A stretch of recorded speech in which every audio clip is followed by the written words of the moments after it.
As the conflict in Gaza crosses a grim milestone, shadows of destruction, death and despair hang over the Strip, trapped in a web of war. In Singapore, one observer says the humanitarian crisis continues to weigh heavily on people's minds due to its sheer sustained scale. There are still civilians being killed, and in fact what we see is an escalation of the conflict that now also includes Lebanon. So I think what we are looking at is that it may well lead to a much larger conflict than what currently we've seen since October 7.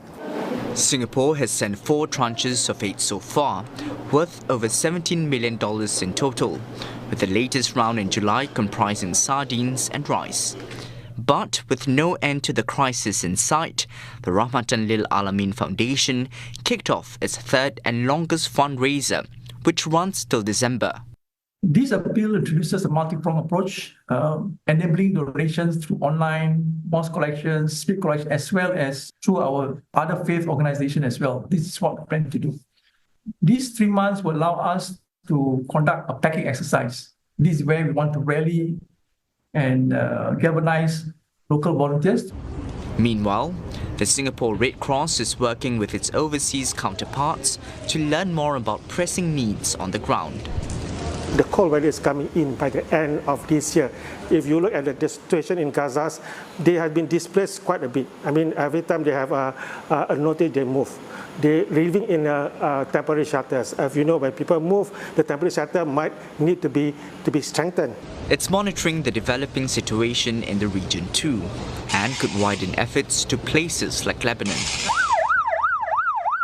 On the policy front, Singapore has reiterated its support for a 2-state solution, which is widely seen as the path to peace. So Singapore has been consistent in wanting peace and stability in the region, and they want the Israel-Palestine conflict to finally be resolved.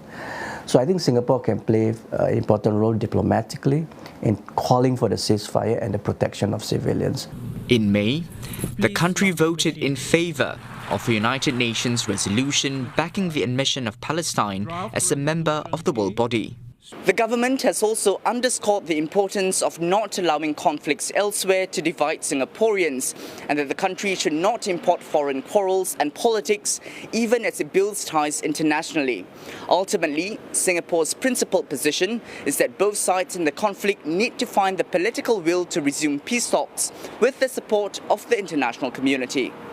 And until that day arrives, Singapore has pledged to continue finding practical ways to help Palestinians in these difficult times.